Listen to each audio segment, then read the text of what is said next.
تو یہ فرمایا کہ اے ایمان والو جو مجھ پر ایمان لائے ہو، تم اپنی خبر لو، اپنی فکر کرو، دوسروں کی برائیوں کی طرف اپنے آپ کو متوجہ کرنے کے بجائے خود اپنی فکر کرو، اپنے آپ کو درست کرنے کی کوشش کرو۔ لہذا یہ جو بیماری ہمارے اندر پھیلی ہوئی ہے کہ ہم دوسروں کی برائیاں دیکھتے پھرتے ہیں اور ان پر تنقید کرتے ہیں، اس دنیا میں سب سے آسان کام جو ہے وہ تنقید ہے۔ کسی کے اوپر بھی اس کی برائی کو ذکر کر دینا اور اس کے کام پر، اس کے نظریے پر تنقید کرنا، یہ بڑا آسان کام ہے۔ لیکن اللہ تعالیٰ فرماتے ہیں کہ اس سے تمہارا کوئی فائدہ نہیں ہے۔ اگر دوسروں کی برائی دیکھتے رہو گے اور دوسروں کی برائیوں کا ذکر کرتے رہو گے تو اس سے تمہارا کوئی فائدہ نہیں بلکہ نقصان ہے۔ نقصان یہ ہے کہ بعض اوقات وہ جو برائی تم کر رہے ہوگے وہ غیبت میں داخل ہو جائے گی، غیبت بہت بڑا گناہ ہے۔ کبھی وہ بہتان میں داخل ہو جائے گی کہ تم ایسی بات کہہ دو گے کسی کے بارے میں جو اس کے اندر، ایسی برائی بیان کر دو گے جو اس کے اندر نہیں ہے، تو بہتان کے گنہگار بنو گے۔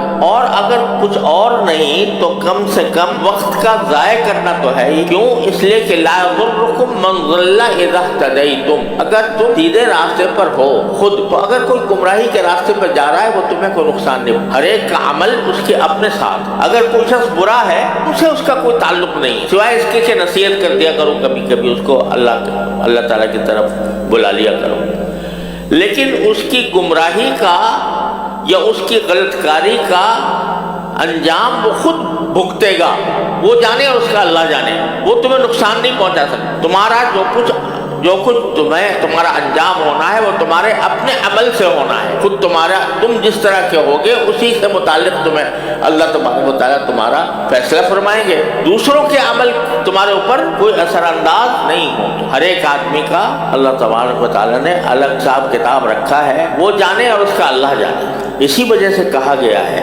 ہمارے سارے بزرگوں کا یہ قول ہے اور یہ تعلیم ہے کہ کبھی کسی شخص کو دیکھ کر، چاہے اس کا کتنا ہی بدعمل کیوں نہ ہو، دیکھنے میں ایک آدمی شرابی ہے، کبابی ہے، فاسق ہے، فاجر ہے، تو اس کو دیکھ کر کبھی یہ نہ سمجھو کہ یہ ہم سے برا ہے اور ہم اچھے ہیں۔ کبھی بھی یہ نہ سمجھو کہ اس برے آدمی کو، اس کی برائی کو بے شک برا سمجھو، کہ اگر وہ شراب پی رہا ہے، اعوذ باللہ زنا کر رہا ہے، کوئی گناہ کا کام کر رہا ہے، وہ گناہ کا کام تو بے شک برا ہے، لیکن وہ آدمی، وہ شخص، اس سے نفرت نہیں ہونی چاہیے، اس کے گناہ سے نفرت ہونی۔ نفرت کیوں نہیں ہوگی؟ بلکہ اس لیے کہ دل میں ایک، ہر مسلمان کے لیے ایک دل میں خیرخواہی ہونی چاہیے۔ اگر کسی برائی میں مبتلا ہے تو خیرخواہی کا تقاضا یہ ہے کہ اس کے حق میں دعا کرو کہ یا اللہ یہ اس مصیبت میں مبتلا ہے، اس کو اس سے نکال۔ یہ طریقہ صحیح۔ اور یہ سمجھنا کہ یہ جہنمی ہے، یہ دوزخی ہے،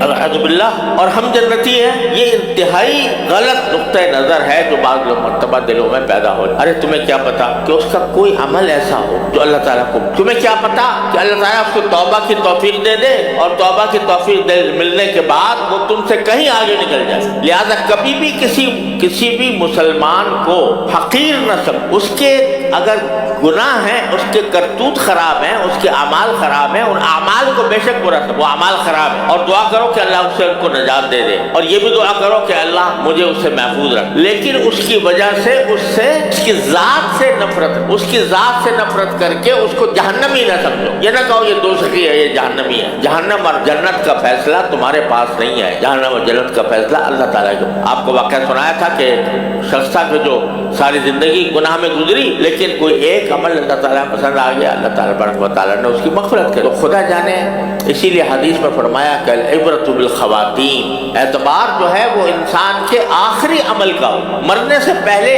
اس کو کیا توفیق مل گئی اور مرنے سے پہلے اس کی کیس کیا حالت ہو گئی، اس پر فیصلے ہوتے ہیں اللہ تبارک و تعالیٰ کے ہاں۔ اسی لیے بزرگوں نے کہا ہے کہ ہمیشہ دعا کرنی چاہیے، اللہ ہمارا خاتمہ ایمان پر فرما، یا اللہ ہمارا خاتمہ اچھے عمل پر۔ نبی کریم صلی اللہ علیہ وسلم نے یہ دعا فرمائی اور ہمیں دعا کی تلقین فرمائی، اللہم اجعل خیر عمری آخرہ وخیر عملی خواتیمہ وخیر ایامی یوم القاک فیہ، یا اللہ میرا بہترین عمل وہ ہو جو میرے آخری عمل، تو یہ فرمایا خیر عمری آخرہ، یا اللہ میری سب سے عمر کا سب سے بہترین حصہ وہ ہو جو آخری عمر کا حصہ میرا سب سے بہترین زمانہ ہو، اور خیر عملی خواتیمہ، اور میرا سب سے بہتر عمل وہ ہو کہ جو بالکل آخر میں آئے، آخری عمل میرا بہترین عمل ہے، اور خیر ایامی یوم القاک فی، اور میرا بہترین دن زندگی کا وہ ہو جس میں جا کر میں آپ سے ملوں۔ یہ دعا فرمائی نبی اکرم، اس لیے کہ کسی کا پتہ نہیں ہے کہ اس وقت وہ کس حالت میں ہے، اور اللہ تعالیٰ اس کی حالات کو بدل کر کہیں سے کہیں اس کو پہنچا دے۔